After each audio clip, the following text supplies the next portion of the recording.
Welcome to the Entrepreneurs Network Show. My name is Ike Engelbaum. I'm the founder of the Entrepreneurs Network of Michigan, which has been around now for 25 years. Our goal is to motivate entrepreneurs to achieve their goals, both the professional ones and the personal ones. And my joy is sharing ideas with creative people and also bring on entrepreneurs who are willing to share their experiences, both the good ones and the bad ones. Because as it has been jokingly said, you should learn from the mistakes of others because you'll never live long enough to make them all yourself. And the good news is that the people that I interview are successful, and there's a great saying that I heard that I'd like to share with you. This is about our country. I love America. I think it's the greatest country in the whole world. And it's part of the reason that I've been doing these programs for 25 years. We meet in different locations throughout the state of Michigan, and we're always looking for the budding or the blooming entrepreneur. And they say about America that it's known to do the right thing after they've tried all the wrong things. And I say that in a positive way. To be successful as an entrepreneur, you must be mentally prepared and also physically prepared to get back up. As has also been said, falling down is not a failure. Not trying to get back up, that is a failure. I recently joined up with an old concept on bartering. And a typical entrepreneur, Bob Herriman, who said to himself, bartering has been around for a while. I think I could form a company and maybe call it something very catchy like XTrade, and hopefully help a lot of business people save that green stuff, cash. Welcome, Bob Herriman. Thank you for having me here. Great. You have an interesting background, and I thought you'd take a couple of minutes and share what brought you to where you are in life right now. Well, that would be a long story, probably longer than we have today. But the trade part of it, I own a commercial printing company, and we were involved in a couple of trade organizations for about 10 years. It worked out very well for us. During that time, we did about $1.1 million in trade sales, which was business we wouldn't have received otherwise. And we also learned during that time what everybody doesn't like about the current trade industry. And so with XTrade, we took the opportunity to try to change some of those things to make trade something that's more mainstream, because it's a great concept. Mm-hmm. And it's something that we do believe that can help a lot of people. Mm-hmm. So we founded XTrade Corporation.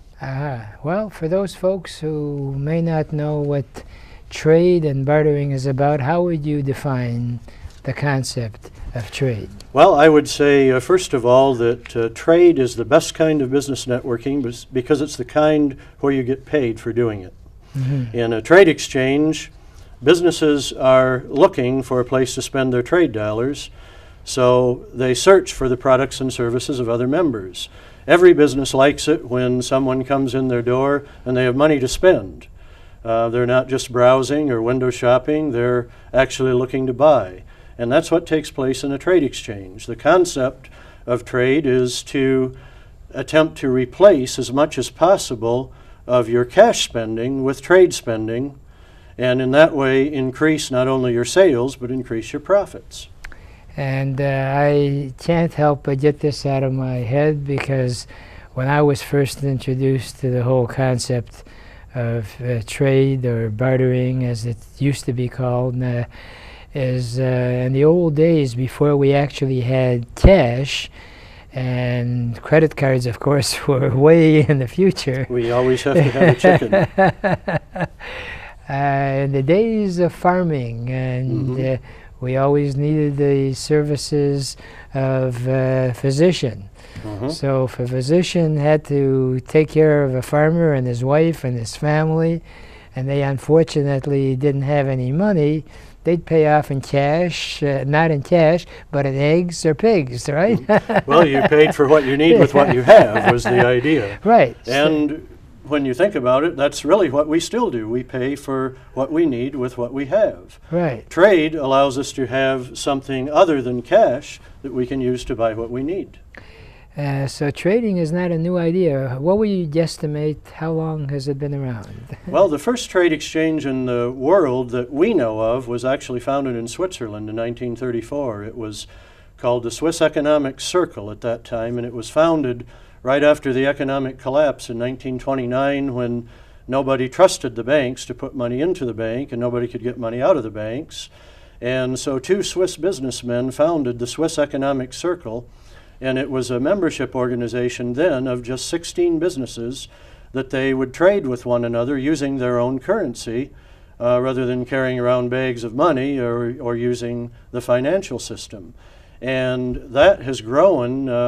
At this point, it's called WIR Bank. If you look it up in Wikipedia, it's pretty much the largest trade exchange in the world, and it's still in existence today. They have 62,000 members.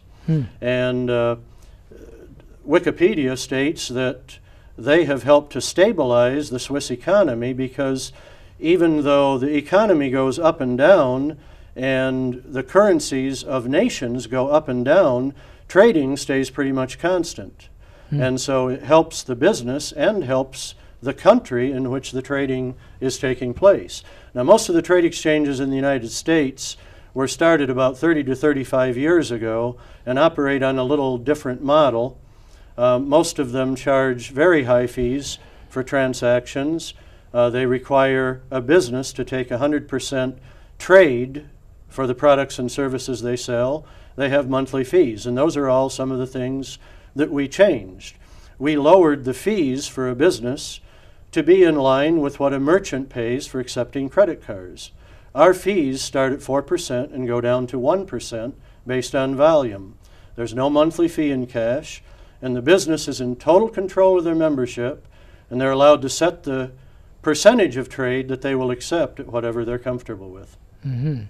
So in other words, you are not being dictated to by whatever the policy is of a particular trade exchange, which is one of the reasons I think may have prompted you to come up with a better idea of how do I take something that's out there already, but put the entrepreneur or business professional more in charge of their business.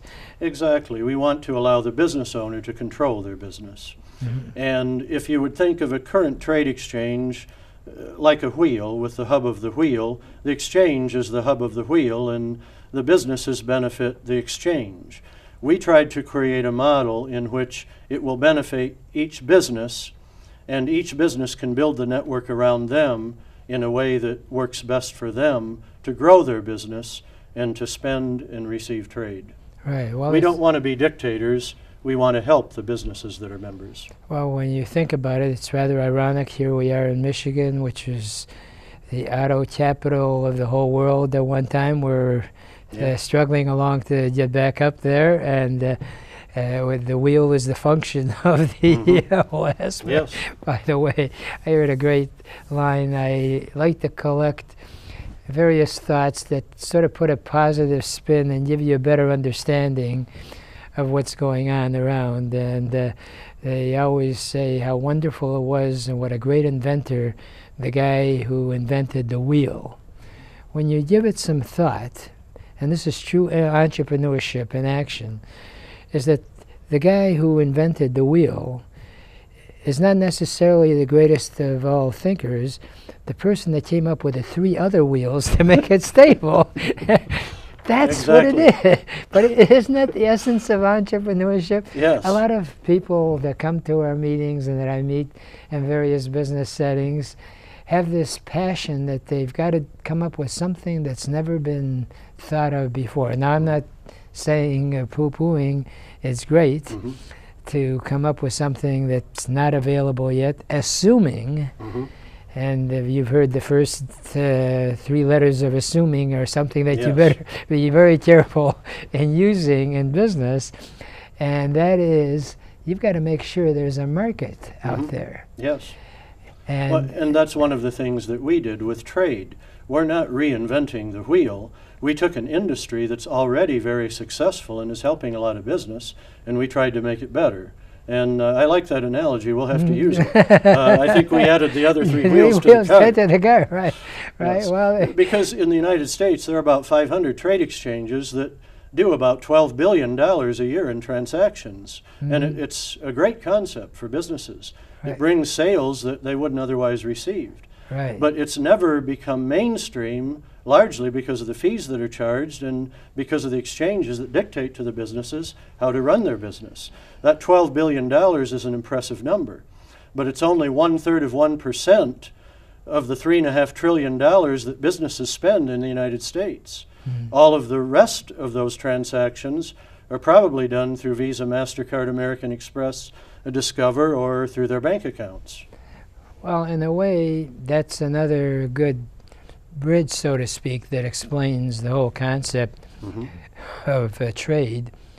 And that is, it's very similar of a credit card, Yes. except there's no credit cards as such of an outsider dictating to you what's involved. And, you know, I admire your line of thinking, because here you've taken something as old as where physicians would get paid off in pigs, bring it to the current economy, which unfortunately is got its little hiccups right now, or possible stumbling blocks, and assisted some budding entrepreneur or somebody who's already in business and is looking for more business and doesn't have the outlay of the cash. Now, in terms of once you get into the system, what services do you plan on offering? The whole gamut? Well, the only industries that really cannot participate in trade are the banking and insurance industry, because they're regulated and they require cash. Just about any other business can be a part of a trade exchange. And we were talking about the credit card companies and the banks. We do one thing that Visa, MasterCard, American Express, and Discover won't do for you. We promote your business. We will work hard to bring other members to your door to buy the products and services that you offer. When's the last time that a bank or a credit card company did that for you? Oh, yeah. I get frustrated, quite frankly, now with the banks that I visit, where you have a greeter saying, hello, how's your day going? It's like a Costco type greeter, and I know Costco has the greeters there to also monitor that you don't walk off with unpaid merchandise. But what in the world does the bank expect the person that is pressed for time, wants to make a deposit and get the heck out of there, and you have a greeter? Well, it's kind of the idea of trying to make you feel like they have a personal relationship with you. Right. You know, it's good when you see somebody you know, and it's good when you do business with someone that you have a relationship with. Right. Most of the stores that have the greeters out there, frankly, the only reason that we go there is because they have the lowest price. We don't go there because we have a relationship with them. And if somebody else has the lowest price, you'll probably go there and forget the greeter. They put the greeter out there to make you feel like there's a relationship. Well, in a trade exchange, you really do have a relationship, because you have a relationship with the other members in the exchange. That's business networking.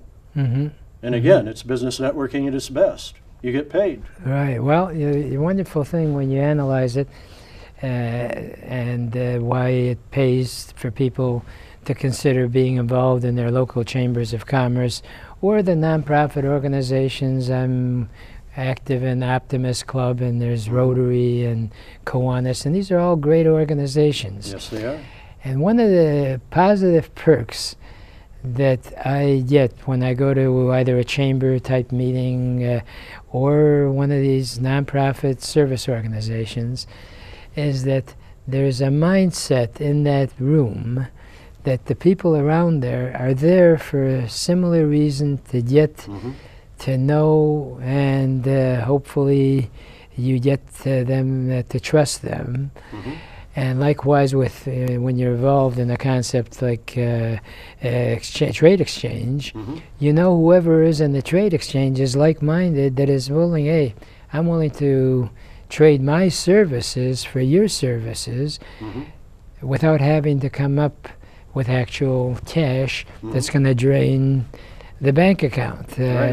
What is it? I heard an interesting interview about real estate and how, and I'm not suggesting this, I'm not in the real estate business, but a lot of people who do have a fair nest egg many times want to pay full cash and buy the house. And I'm not saying one way or the other, whatever your passion is, but there is logic if you do have a nest egg, rather than spending all of it on the home, and then if for some reason you end up in a disastrous situation where you do need the cash and all of it is tied up in a paid up home. The guy said, one thing you got to remember is the wallpaper can't be used as a check when you go to the bank, okay? That's true. Right? So likewise, and this, people should check with their accountant, their financial planner, as to what their best procedure might be. And I would venture to say that they should identify how much money am I burning up, literally, by not exchanging services.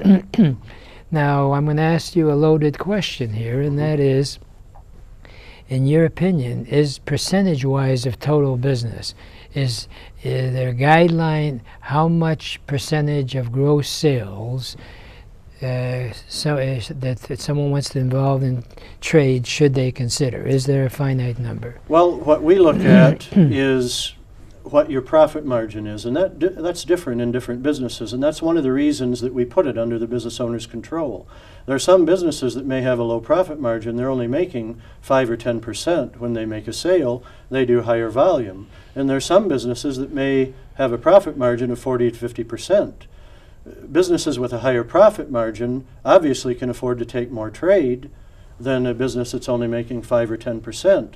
And by the way, in the current trade model, where the exchanges are charging anywhere from 7.5% to 15% in transaction fees, a business that's only making 10% profit is pretty much excluded. Right. They can't be a part of the trade exchange. There's nothing they could do because they would be losing money every time they make a sale. And there's no point in that. Right. We allow them to set that percentage of trade as low as 10% if that's all that they're comfortable with taking. Other businesses can take 30 or 40 or 50 or even 100%. It's very simple. If you can spend it, you'll accept the trade for your products and services. Right. That's the only key to it. Now, in the current trade industry, most businesses who become a member of a trade exchange are expected and usually increase their sales by about 5%. That's all. Doesn't sound like much, but if you're doing $1 million a year in sales, that's $50,000. That's quite a bit. And that's with those high fees.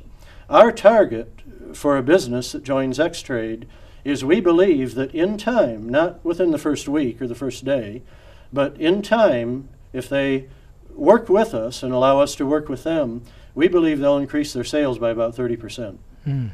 Wow, and of course, that's another lesson that I think deserves reinforcement. And that is, whatever you get involved with, they always say that you should have an exit type plan. Before you get involved in any particular venture in business, you should have a sunset rule. Hey, I'm going to try this out. I'm going to try this out for a year or what have you to see where I'm at.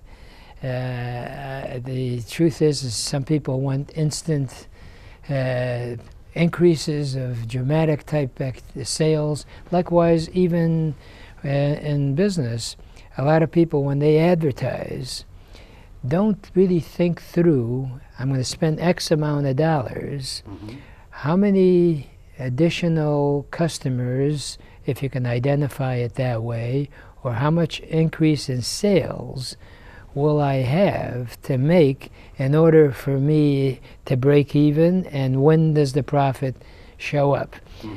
And just like in advertising, repetition is the name of the game, and you have to hang in there because people are not just going to jump up and down enthusiasm because you've come up with something, unless you've come up with something that's, you know, absolutely phenomenal. That like you the other three wheels on the car. The other three wheels on the car, right. No, people complain all the time with advertising that they don't get the kind of results that they expect. And that's one of the ways we can put our fees in perspective.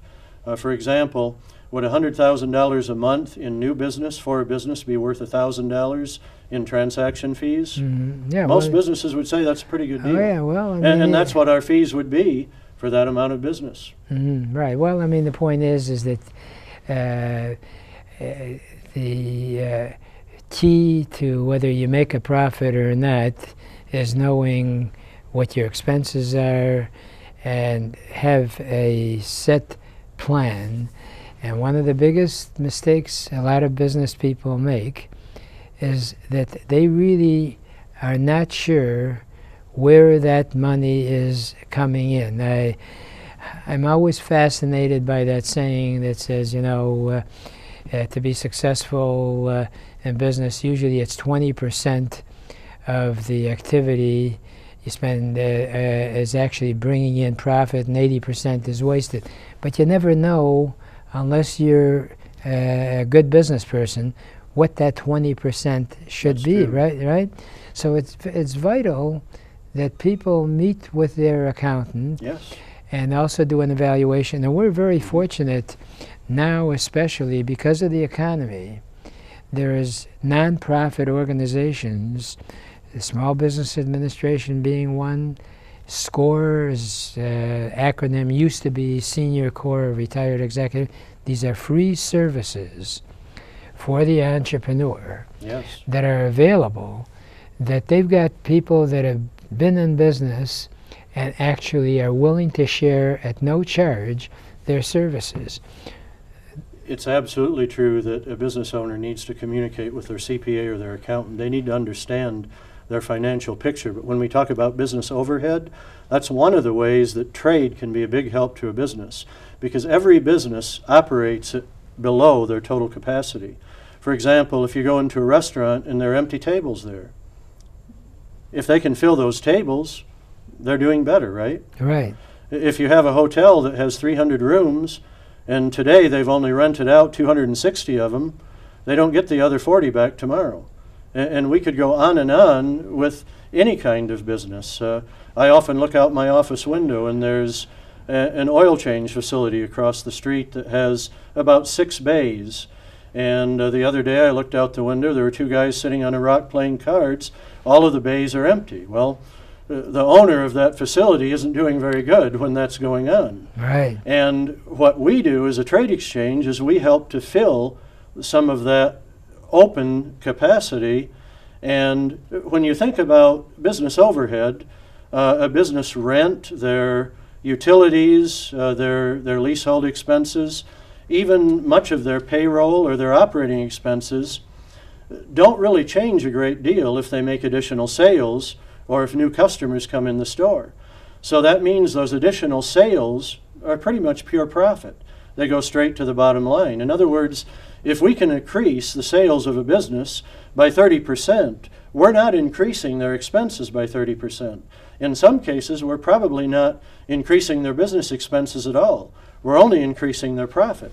And that's what a trade exchange can do. Right. Well, the other part of trade exchange is that although your services to the individual trade member is all trade where you're not actually using regular currency, that person in turn becomes a referral source for you that brings you in people that indeed will give you the conventional currency. So, Absolutely. So the way, in that way, it actually generates income so that you can indeed go to the bank and make a deposit. I must commend you. You've taken a very simple concept of trade and made it more affordable and more desirable, which is really the key in any business. How do you do what you were doing better and more profitably? You talk about oil exchanges. What about the whole hospitality or airlines? Oh, yeah. Many times they give you a discount on a cruise ship. The cruise they're ship trying to fill the rooms. They're trying to fill the empty seats. And airlines, the gasoline's going to cost them just as much with that empty seat. And if half of the plane is full, it costs them just as much to fly it. Right. Same thing with the cruise ship. Right. Well, and the beautiful part about business is you have to be open to the fact that you don't just sit there doing the same old thing that you did before. And that's what a lot of businesses do. They sit there hoping somebody will come in the door. You know, how many times do you go in a store? All of the lights are on, the doors are open, the employees are there, the cashiers are at the counter, there's no customers in the store. Right. How much is it costing that business to be open? It's costing them the same thing. If we can bring customers in, that's a plus. It's always a plus. Somebody coming in to buy your products and services, that's never a negative thing. Oh, absolutely. And the nice thing about it is it's the old story. If you are able to have your customers also become your referral agents, and it's a catch-22 situation. It can either accelerate up or slide down, and the last thing that you want to do is slide down. And with the trade exchange program, it can accelerate up without your having to really spend any additional amount of the hard-earned cash that you already have. That's right. Well, our marketing slogan is the trade exchange built around you. We are the trade exchange built around you. And that's more than just a cute slogan. That's our whole marketing strategy. Because we want to take each business and build around them and help them to build a referral network around themselves that will allow them to replace as much as possible of their cash spending with trade spending. And then, of course, you help them in putting a web page together as well? Well, they have a profile on our website that's going to have a link to their website. We do have trade members that will design a website and maintain it for them if they want to. We don't do that, but we market their profile. We send out an e-newsletter that can include any special offers that a member has, and that goes out to all of our members. We actively promote members to be able to take as much business as they want. That's the whole idea. And Bob, it's been a pleasure to have you on, and we've run out of time, and I only have enough time for my parting thought, and that is, as far as the Entrepreneurs Network of Michigan is concerned, our motto is that if you really want to get anything done in life, you'll find a way. And if you don't, you'll find an excuse. And there's no excuse for not achieving your dreams and goals in America, because it's the greatest country in the whole world. Remember, a goal is just a dream with a deadline.